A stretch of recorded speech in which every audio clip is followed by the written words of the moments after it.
is simply wrong here. The king, queen. We're going live, Dragon. Yeah, I know, but did you start it? Yeah. Hey guys. Sorry, we're having some technical difficulties. I apologize for being a few minutes late here, guys. Thanks for your patience. Thanks for being here. Steve, Matthew, JB, Richard, Andrew, what's up, guys? Drop your name. Ronnie, hey man, what's up, Ronnie?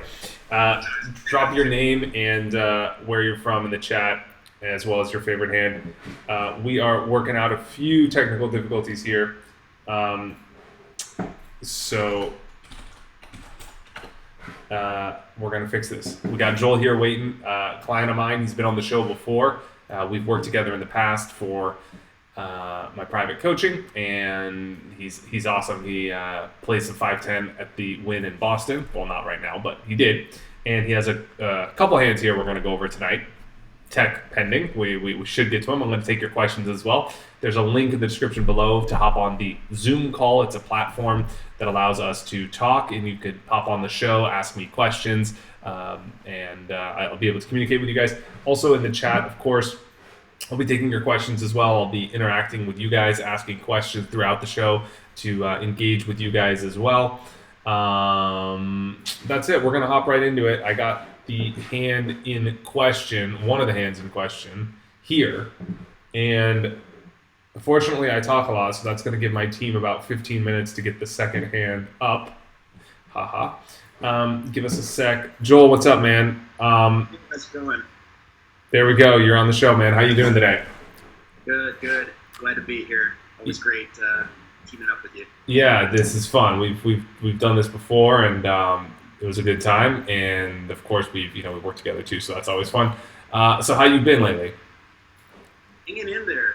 These are crazy times. This is some of the craziest stuff I've ever lived through. But poker's definitely giving me a great escape, and it's been a lot of fun working with you and just getting a lot of great tips from you. Yeah, thanks for that. I appreciate it. You've been studying hard too, so I know that's been paying off for you as well. And yeah, I'm excited to get into this hand today. This was actually a hand, just to bring everyone else up to speed. You, in our final lesson together, you sent me 6 hands, and we only had time to review. I think we didn't have time to get to all of them. We were going over some other stuff in the lab, and these are the 2 hands I think that we wanted to get to. So just to keep everybody up to speed as well, I actually haven't seen these, which is part of the reason why we had some difficulties, because anyway, the hands got sent to the team and they put them in the replayer, and a few of the details were wrong. But we got one of them that's correct here. And I haven't seen these, so I review these in real time with you. So I'm flying kind of blind, just like everybody else here. So I'm going to be looking for your guys' thoughts on the stream about what to do here. Joel, you ready? Let's jump in. Yeah, let's do it. Okay, so all right, we got. Sorry, I'm halfway through here. Okay, we got a. Hang on, sorry guys.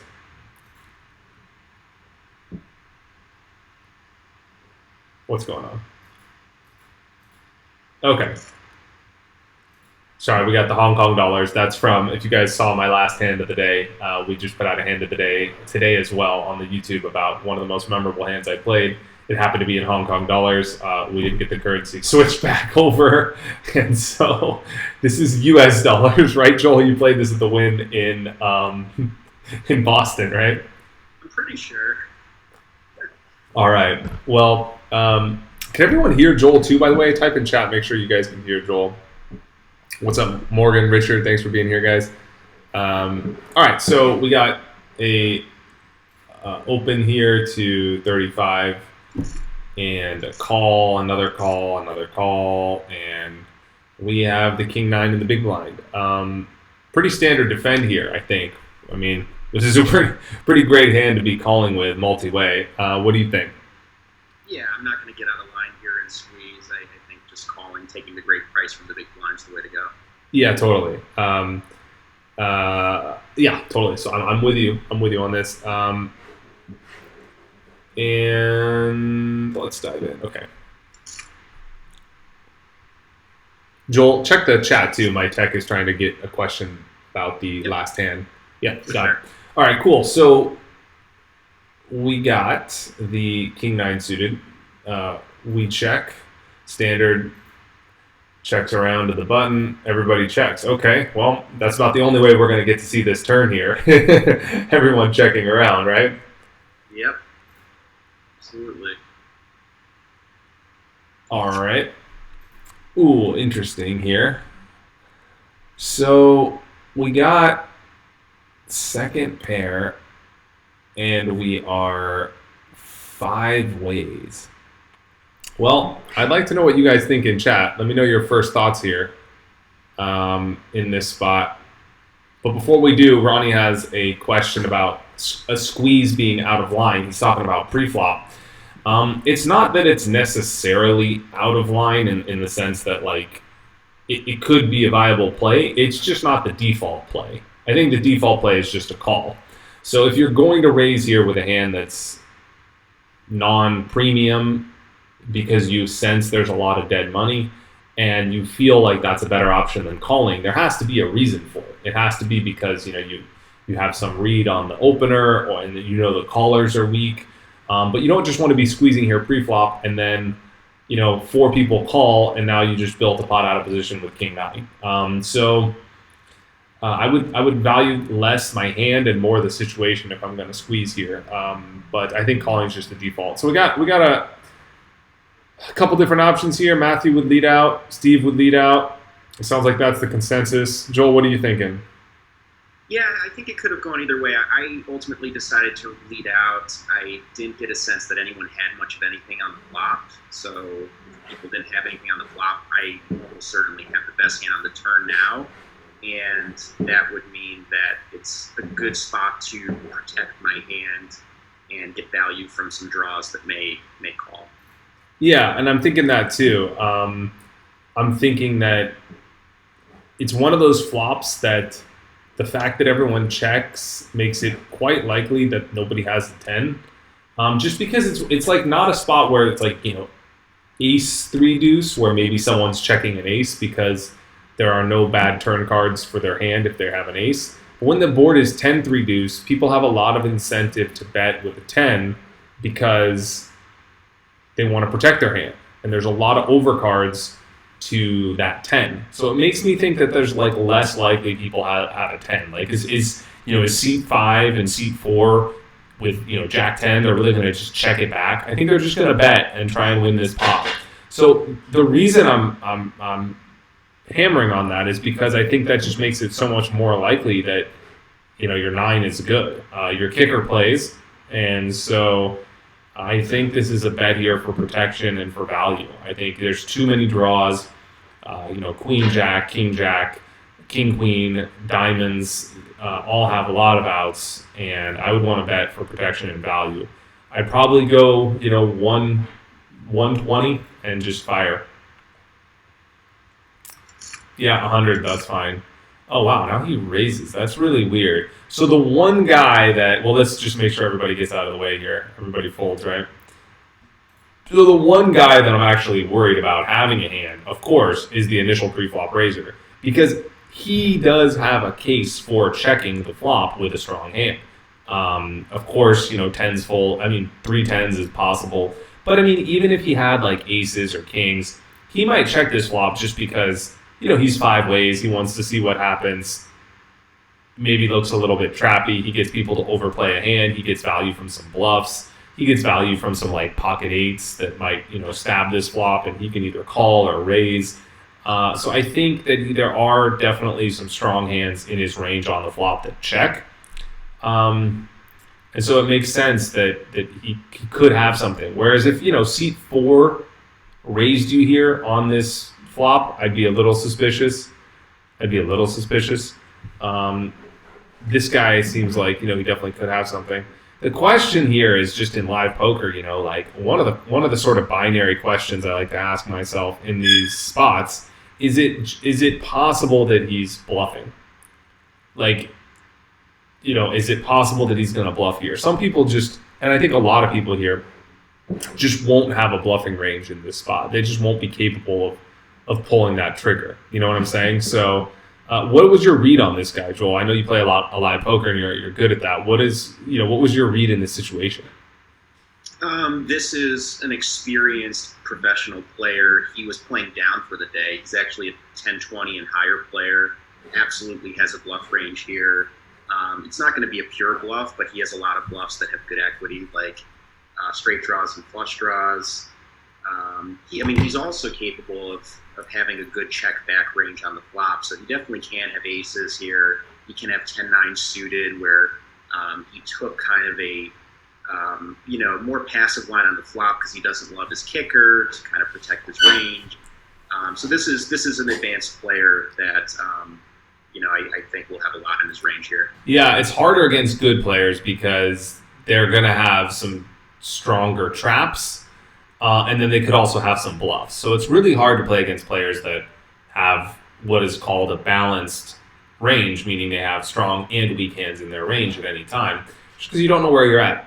10-9 suited, one thing to point out is that, there's a 10 on the board, a 9 on the board, you have a 9 in your hand, so there's only one combination of 10 and 9 suited, so it's just like very, very unlikely. I think while you have to include that in the possibilities, it's important to attribute a weight to the inclusion. So include the hand, but then also realize that it's very unlikely given just the sheer number, the math behind the probability of him having that hand. So yeah, I think in this spot, given what we know about this guy, I think I might be getting bluffed some of the time here. But I think I'm probably just going to fold. Just because it's a spot where I think we have some better choices of hands to call with on this turn. Like, I'd rather call with obviously, a 10, like a better hand, like a 10, but also just maybe even call with some draws. Hands that play better on the river, a combo draw or something like that. Like an overcard with a flush draw or a straight draw and a flush draw or something like that. Hands that just are getting the right price, but that have, a decent amount of implied odds. I think in this spot, if you do call the turn, you kind of have to call the river. You're kind of pricing yourself into calling the river, and I don't think I'd want to put myself in that spot with this hand. I think it's kind of marginal. Yeah. But I'm assuming until I saw his river bet, I thought I was going to be priced in against all his draws, and I just didn't think he had many value hands here. He only has one 10-9 suited, like you said. Yep. He only has one pocket 9s, and he has 3 combos of pocket 10s. And aces, so we're up to 5 value, and then aces, I think he bets the flop at least every time. So yeah, so I like what you're doing, and I know we worked on that counting the hands out in real time, and you can see. I know a lot of people ask about well, how do you figure out how many hands you can have in real time? And you've gotten really good at that, where you're counting the number of types of hands. So you're saying, okay, there's 3 possibilities of 10s. 1 possibility of 9s, 1 possibility of 10-9, so that's 5.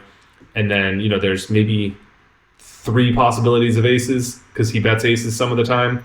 3 possibilities of kings, or you have a king in your hand, so maybe less than that. So yeah, you add it up, there's not that many hands he can have for value here, which makes calling quite tempting from an exploitative standpoint. It's you want to just hang on, and I get it. So we get to the river here. I'm assuming we're going to face a big bet, right? We're going to be check call here, or check something. And, oh my gosh, now he jams. This is a really good bet from him, because he's basically saying on the turn, like we talked about. Guys, we narrowed this down to 10 hands he has for value. Basically, he's telling the same story on the river. He either has, 10-9, 9s, 10s, aces, or kings. Maybe he has queens, maybe he has jacks, but he's basically saying, I have a super strong hand or a bluff. He also knows, guys, okay, going next level here, Joel, he knows you have a 10 or a bluff catcher, basically, right? You almost always have that type of hand.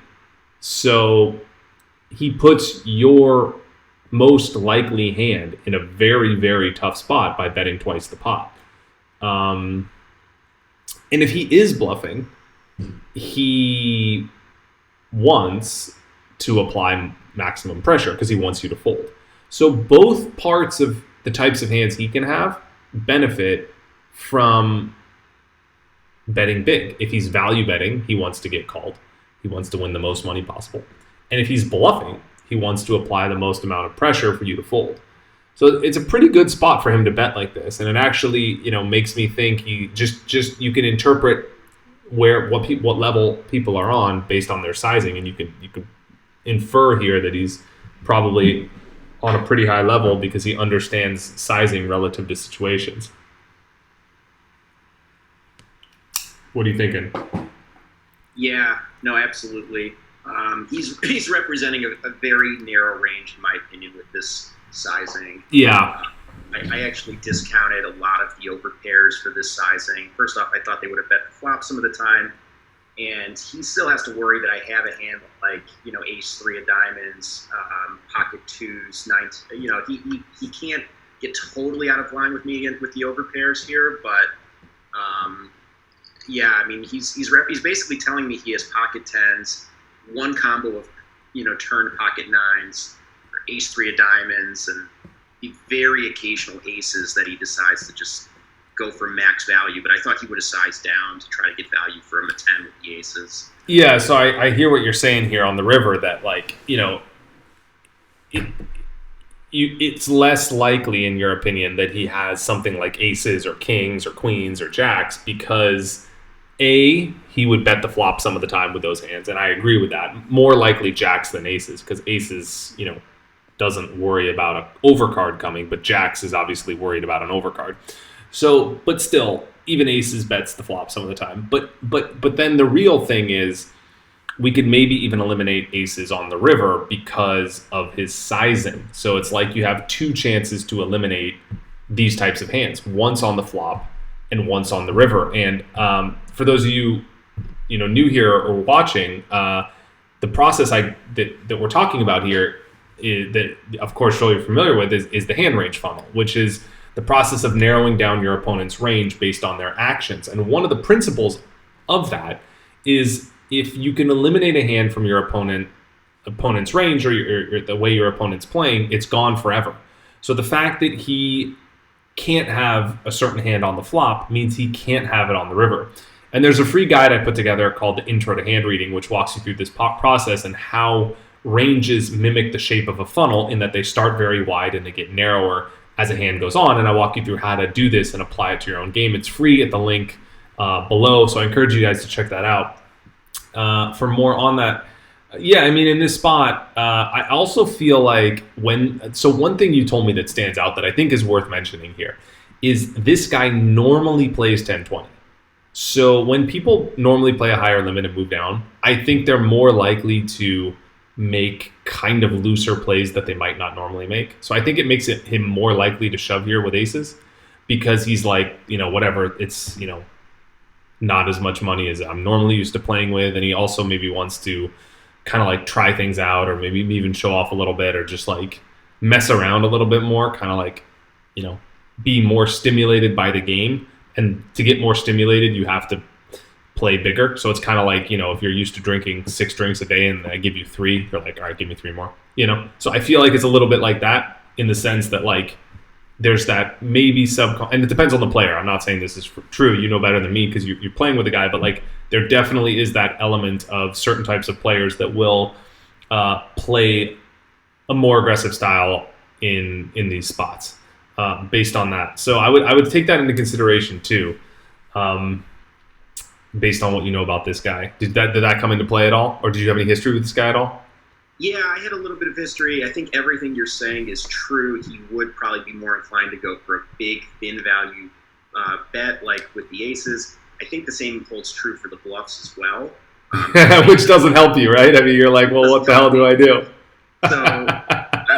So he has a lot of bluff combos here. I mean, if you go strictly off of value combos versus bluff combos, and you don't devalue the bluffing frequency, say you just say he's going to bluff with all his missed combos, this is absolutely a call. It's absolutely a call. So what Joel's saying, because Joel, you're sharp here. Let me just try and translate it a little bit. So basically what Joel's saying is that what we talked about on the flop, eliminating hands like aces based on the fact that he would bet the flop, means that he can't have those hands on the river.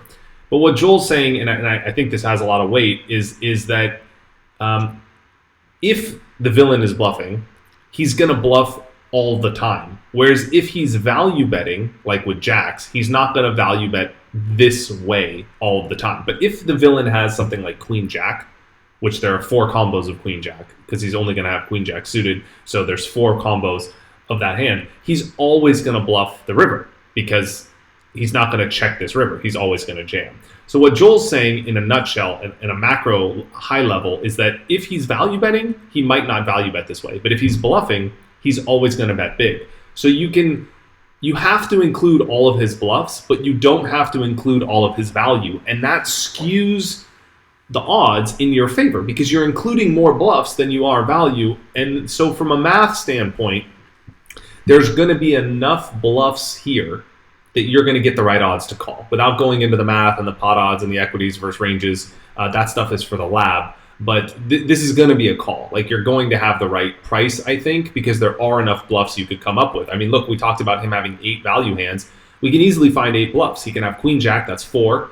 And then he can have diamonds. Like, I mean, king queen of diamonds, king jack of diamonds, maybe just a random king jack, like king jack of clubs.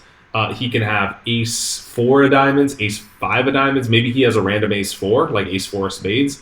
Maybe he has ace jack of diamonds. I mean, we could easily come up with 8, right? We could maybe even come up with 15, thereby making him, his bluff to value frequency is 2 to 1. I mean, he's bluffing twice as much as he's value betting. So, I mean, if that's the case, this is an easy call. The question is, can we find, and I know, Joel, we talked about this, like, can we find a way to make a fold that we shouldn't make to save money, and find an edge in a tough spot? And that's really what, trying to find that next level is about. Yeah, absolutely. I ultimately do decide to fold here. Just kind of a session management strategy as opposed to like this particular hand. I thought I could find an exploitative call, but I shied away from it. I was feeling good about the game. I kind of didn't want to derail my session with the call that I was not overly confident about for this price. Yeah, for sure. And the table was pretty soft aside from this particular player, so I just thought a better spot would exist in the future. Yeah, and I don't blame you for that. I mean, that's something to consider where you're calling a buy and a half on the river. I mean, it's like, let's say your edge is 3%, right? Like, say it's really close, and you're like, I don't know what to do. It's close.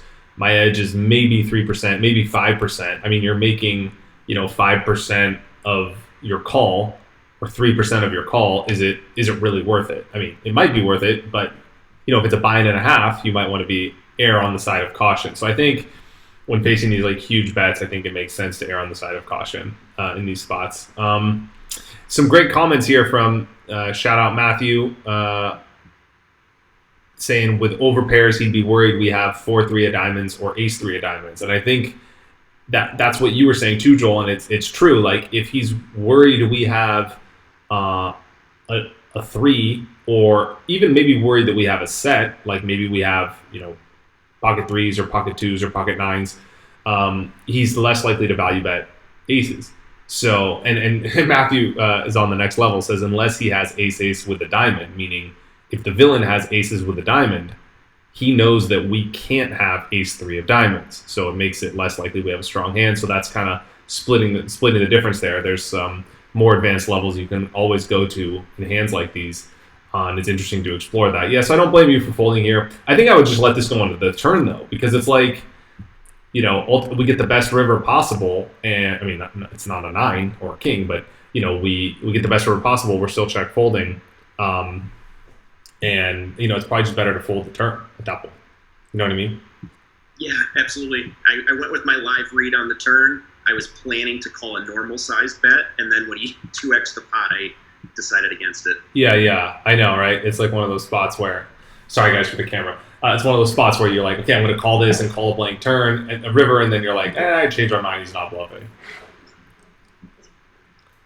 So one thing I always think is smart is, like, I think it's always smart to have a plan. So, like, in these, I think it's it's really smart to have a plan on the turn. Like if you're going to call this flop, this turn, you should have a plan on the river. But it's always good to have a plan because then you have something to fall back on. But it's always good to be adopting things in real time and be willing to change your mind. So kudos to you for that. It's like one of those things where you're like, just because you called the turn, you don't have to call the river. I mean, you had in your mind that you were going to call a blank river, but then when he overbets twice the pot, you are free to change your mind in that spot too. So I think that's a good spot there. All right, we got one more hand to cover.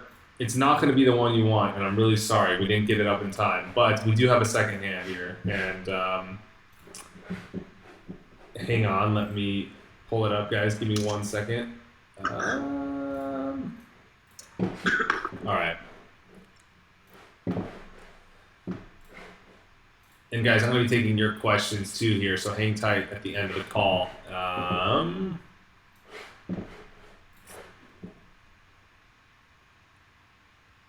What's up, guys? Oh, yeah, a quick announcement too. We do have 3 spots or so left for Win 2K, which is a mastermind I'm running. It's a private mastermind, and it's an 8-week program. And it's awesome. It's a program engineered to help you do just that, make poker into a profitable side hustle. And it's really meant to be like a poker business course to help you figure out your direction in poker, achieve your poker goals, and make it into a stable side income.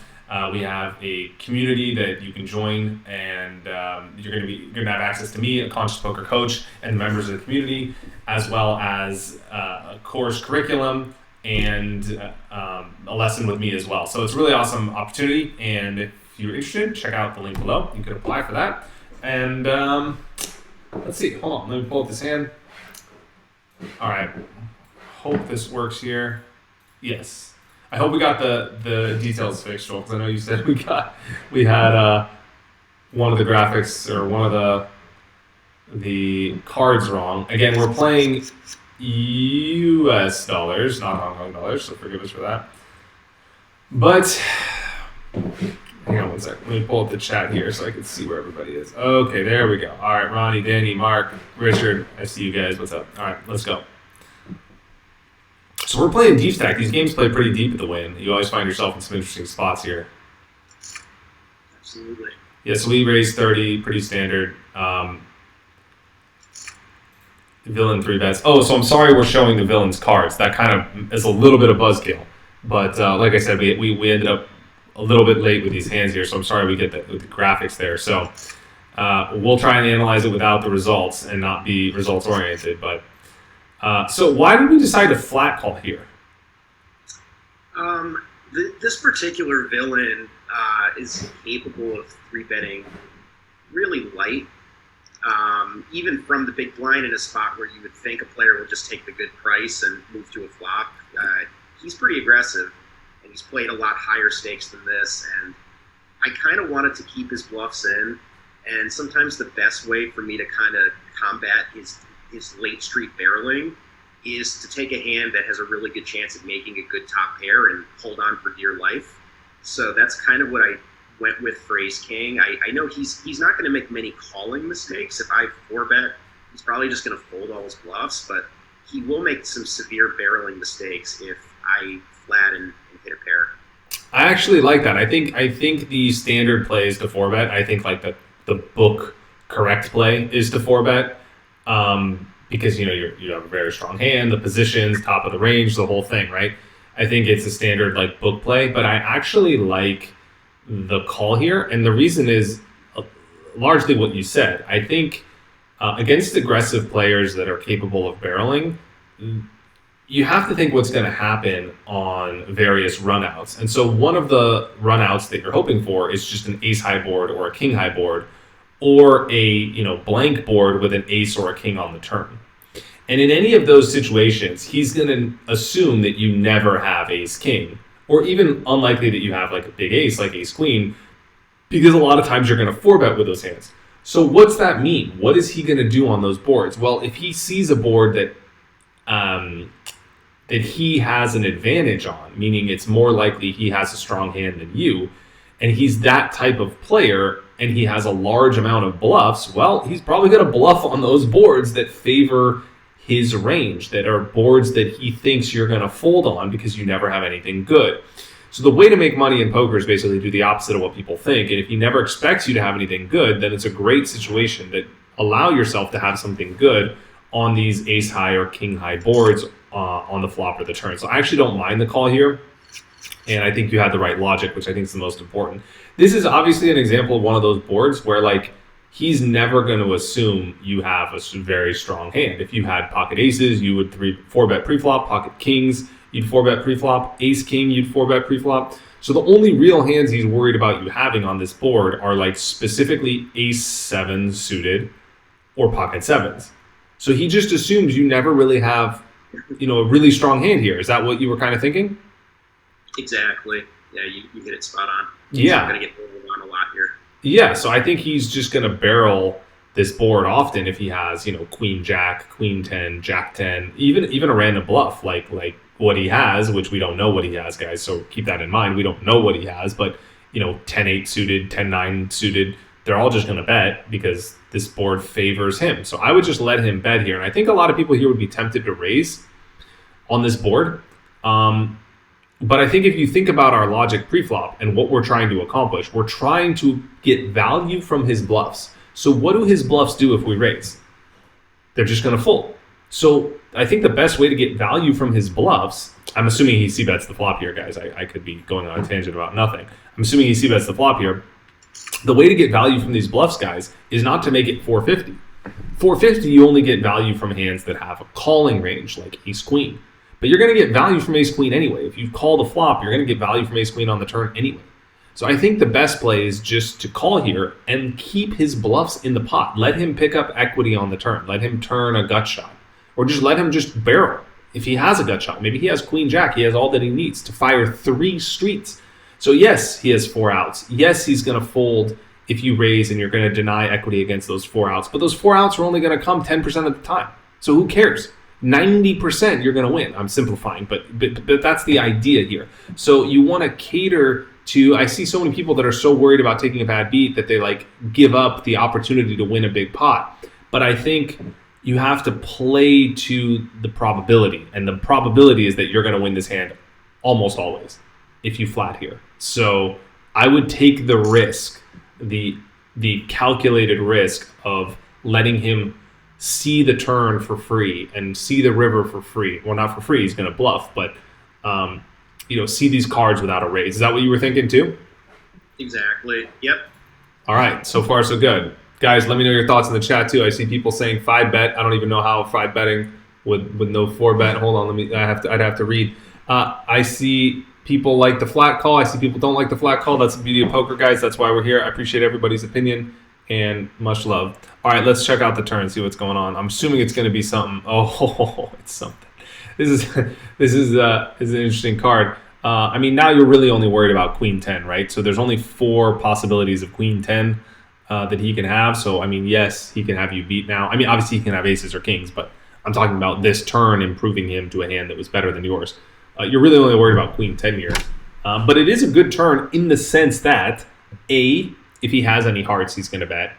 B, if he has bluffs, he might continue bluffing. So a hand like queen jack and jack 10 may now continue bluffing because they block you having 2-pair and they block you having ace queen. So if he has a queen jack in his hand, I think he's going to bluff again here. If he has jack 10, I think he's going to do that for the same reason too, because he blocks your 2-pair and your stronger aces. And then he's also going to bluff with hands like 10-9 and 9-8, which now picked up a gut shot. So I think those hands are going to bluff as well. So I could see this being a good bluff spot for him. And I think a lot of his hands just go for it. He might also bluff with a random 7, because he knows now at this point his hand's no good.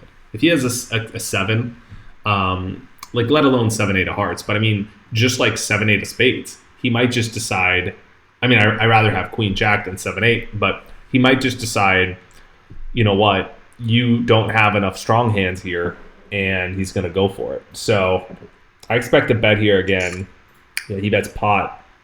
And now you can tell he knows what he's doing, right? Because he's basically really applying pressure here to represent aces, kings, ace, king to get you to fold what it looks like you have, which is a weak ace or a weak king. So this is perfect. This is exactly what you wanted to happen. So I'm calling again here. What are your thoughts? Yeah, I mean, I'm never folding. So the real challenge is, do I call here or do I raise? And yeah. The argument for raising, I thought, was, his bluffs now at least have some equity. They do. Almost all of them will at least have a straight draw or a flush draw to them. At the same time, though, the counter to raising is, I don't think he's going to make a bad call. He's not going to stack off bad here. He is capable of finding a fold with a hand like ace-7 suited, maybe even ace-jack suited is maybe the one hand that I can get called by, it gets stacked off against that's worse than mine. Everything else that I'm raising, anytime he calls, it's going to be aces, kings, or queen 10 suited. So it's one of those spots where, do I raise to kind of protect my hand and deny him equity, or do I keep his bluffs in? Against this particular player, I thought he would bluff the river, at a higher frequency than the average player, so I chose to just flat. Yeah, and I see some good comments here. Matthew's saying, he wouldn't be comfortable on a queen 10 or heart. It's true. It is true. In spots like these where like there's so many more cards now that, he might either make the best hand or he might bluff you off the best hand. So it is a tough turn, but I think what would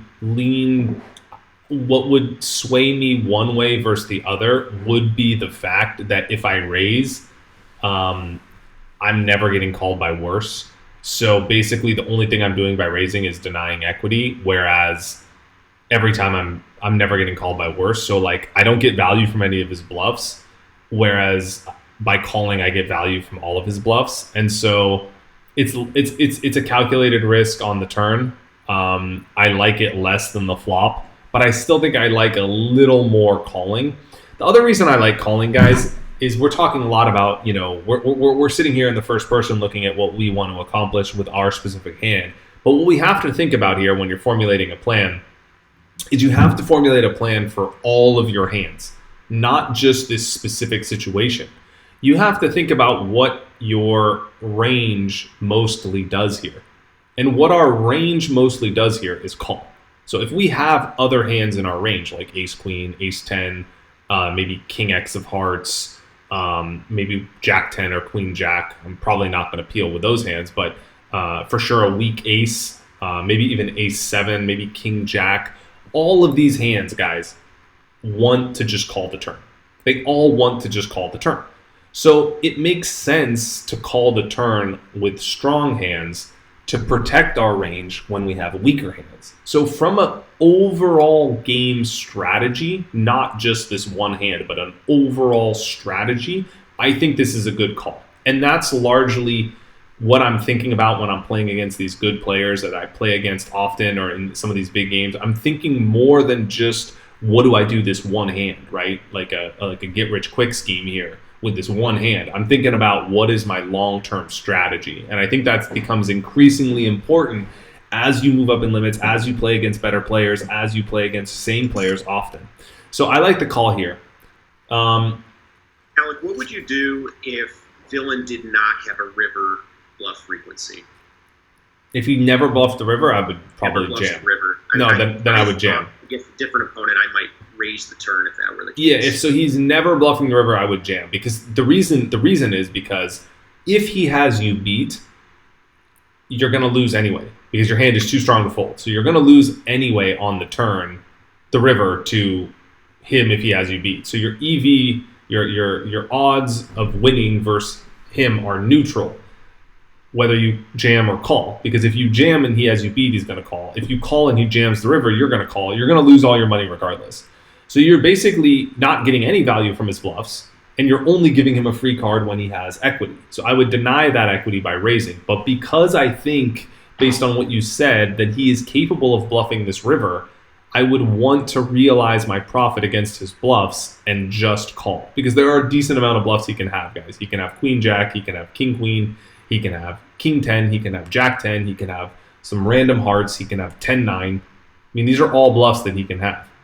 And it makes sense for him to bluff here because, like we said before, he's an overly aggressive player that takes advantage of when he is likely to have a stronger hand. And on this textured board, his range is at an advantage.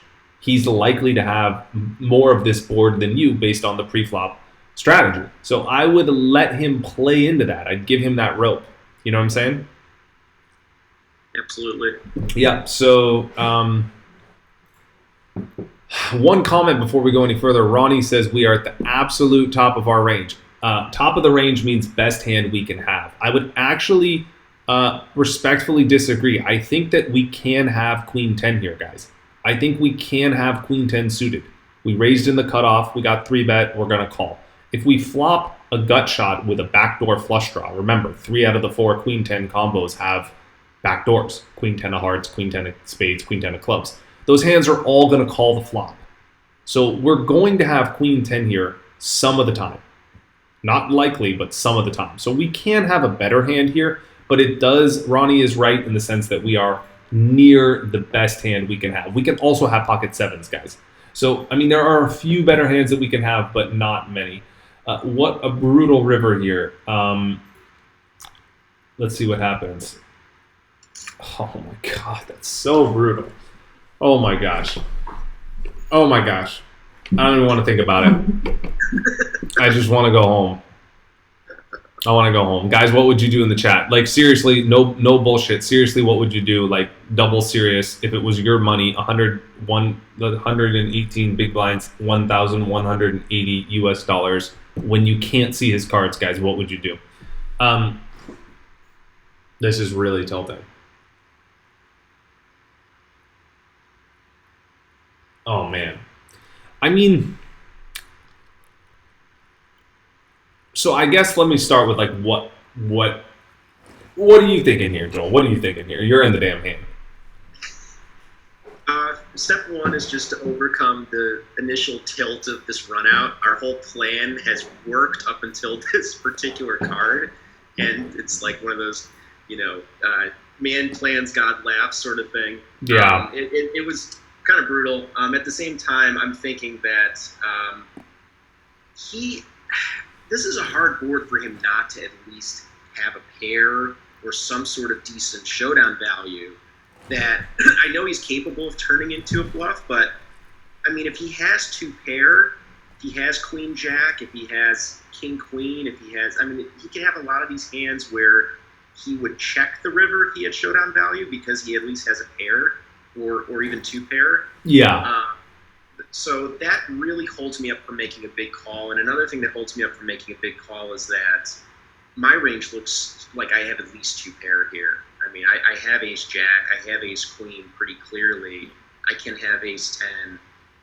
You can have king 10 or queen 10 or 2. I mean, my range looks pretty strong. And, finding pure bluff combos on this board is pretty hard. I like I said, he can have some of these suited connector hands. He's not going to totally airball the hand, so like the suited connector type hands have to be hearts, but there aren't that many. I know it's easy to see because we can see the damn cards, guys, but if you really think about it, you're sitting there with, ace king with a heart in your hand, and you're like, okay, let me think about his bluffs. I mean, first of all, some people just aren't capable of bluffing here. This guy is, so, it's a rare case to begin with. To even be considering a call here because most players are never bluffing. But let's say he can be bluffing. I think the most likely bluffs are hands like 7-6 of hearts, 8-7 of hearts, maybe 9-7 of hearts, and maybe a random rundown like 9-8 of hearts. So there's maybe 4 combos of bluffs. I mean, there's literally 4. We're talking about those specific combos. Maybe 6-8 of hearts, you could be like, well, you can have 6-8. I wouldn't even include 6-8 just because I wouldn't even expect him to 3-bet pre-flop with 6-8. So, I mean, yes, it's in his range. We can see it. But I'm talking about what I would do in real time when I can't see his cards, right? I can't see his cards. So I would say there's maybe 4 combos of bluffs in his range here. then you have to just ask yourself, are there more than, how many value hands does he have? And what is the ratio of his bluffs to value? And how does that compare to my pot odds? And am I getting the right price? And that's a lot of what, you and I cover together in the lab. But you have to look at like his value, like what value hands does he have here? I mean, he can definitely have some 10-9 suiteds, some 10-8 suiteds. He can have some hands like King 10, Queen 10, and Jack 10, right? Like those hands make sense. He's not going to have Ace 10 because he's not going to pot the turn with Ace 10. That's just ridiculous. But he definitely could have some of those hands. And so I think there are quite a bit of 10s here. We'd have to go through and count all the combos and go into the nitty gritty, but I think there are quite a bit of 10s here, and I don't think there are that many bluffs. So I would, in real time, this is a spot where I would actually, like you said, step one is take a deep breath and just, accept the situation you're in and try and make the best decision possible in spite of not liking the outcome. That's step one from a macro mental level. But really in this spot, you need to be able to count the possibilities of each hand, and then you need to come up with a fraction of the amount of times he's bluffing relative to the amount of times he's value betting, and then you need to weigh that against your pot odds and determine if you're getting the right price. That's the only way to make this decision, because there is no other way. You need to use a little bit of game theory here to do this. And this is a time where it really applies. It's really important. So I would be really going back through the hand range funnel, starting with step one at preflop. And I would say, okay, how many, can he have Queen 10? Yes. Okay, so how many possibilities of Queen 10 are there? Okay, there's 3. And then can he have King 10? Yes. How many possibilities? Okay, I have a king in my hand. There's a king on the board. There's 2 combinations of King 10 suited, so there's 5 combinations of hands with 10s. I would do the same thing for Jack 10. That would be 3 more. So there's 8. So I would basically just go through this. I'd come up with a ratio, and I would determine what to do. I think it's pretty close. I think you could pretty much flip a coin. And because of that, I would probably just fold, because most of the time they're not bluffing as much as we hope they are. I understand it looks like obvious, call here when we can see the guy's cards. But I think in real time, guys, when you're sitting there facing a bet, probably not going to be calling here too often. And if you do, you're going to get shown a 10 pretty damn often. Yeah. Alec also, even if he has 4 or 5 bluff combos, is he going to bluff with those every single time on this river where it looks like I have at least 2 pair? That's a really good point, and I didn't think of that. And we talked about that the last hand, where we talked about the idea of if he's bluffing, he's always going to be bluffing, right? And one thing I think people don't consider often enough is, if someone's bluffing, how often are they going to be bluffing? Because people just say, oh, well, he can have this hand, and they include it in the hand range funnel. But is he always going to have that hand? So let's say, for example, a hand like, 7-8 of hearts. Is he always going to bluff with 7-8 of hearts? Maybe. Maybe not, though. Maybe he's just going to check the river and just be like, I'm going to cut my losses here and not punt another 1,200 in this pot. So I think we have to discount some of the times that he has a bluff, because he's not always going to bluff. He's going to be scared, and rightly so. But if he has a 10, he's always going to shove. So this is actually the opposite of the hand before, where if he has, it's actually the opposite. Whereas before, in the previous hand, he was always going to bluff and not always going to value bet. This is the opposite. He's always going to value bet. He's not always going to bluff. So that would make me be more conservative here. Which I guess I was intuitively sort of thinking, which is why I said I would probably just fold this one. So what ended up happening? We ended up calling because we obviously know his cards. Oh my God, we ended up folding. No, so I do brutal. fold. I fold, but he offers me $50 to see his cards. Oh, that's when you know he's bluffing. Yeah, I know. I should have declined, but I play with this guy a lot, and I had to see it. Yeah, I don't blame you. I mean, it's one of those spots where it's sort of worth it just to know if he's capable of bluffing in that spot. Man, that is quite brutal. Oh man, good hand, man. Sorry, it didn't go your way, but that's why we're here, right? You never send me the hands that go your way. They're no fun. Brutal. Yeah. All right, Joel, my man, this was awesome. Let's do this again soon. We'll catch up as always. Appreciate it. Thanks, man. All right, guys, if you want to be on the call, we got a few minutes. We'll take calls. Pop on the Zoom link in the description below. Also, we did just drop a brand new hand of the day today. It is epic. It was a question I got. I went on a podcast, the Jeff Gross podcast recently, and we did a Q&A before about what people wanted to know. And one of the questions I got was, what is the most memorable hand of poker you ever played? And so I made a video about it, and it comes from a big game in Macau. I don't want to spoil it. I can assure you it's worth watching. Put a lot of effort into it. One of our better videos coming out this year. So enjoy that. What else? While I'm waiting for your questions, what else? That's it. All right. Questions, let me know. You can hop on the Zoom call or drop them in chat. I want to answer. We're not going to be doing a YouTube Live on this Friday, guys. I am too busy with Win2K, with working with the individual clients in the program, and I'm not going to be able to make it on Friday. But we will do these more often, and next week I'm going to try and stick to these this time and probably Wednesday. But we will keep you posted. The best way to stay up to date actually is just obviously follow me on social media at Alec Torelli anywhere, or hop on our newsletter. Again, if you like some of this idea about hand reading and putting people on ranges and figuring out what they have, you download the Intro to Hand Reading. It's totally free. You'll be put on our newsletter. It comes out every Monday where we make announcements, give you first dibs on stuff, and as well as keep you up to date with what's going on, exclusive poker tips and content that I only share with subscribers. That's the best way to stay up to date with what's going on. We got someone on the show. Hang on. Nguyen, what's up, man? You're on the show. How's it going, buddy?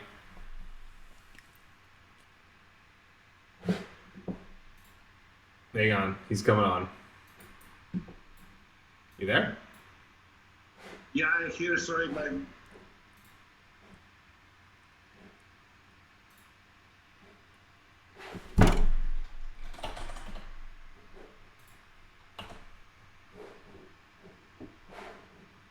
Okay, Nguyen, you there?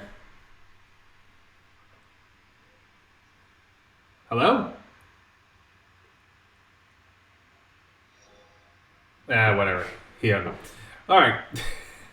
Hope you enjoyed those hands, guys.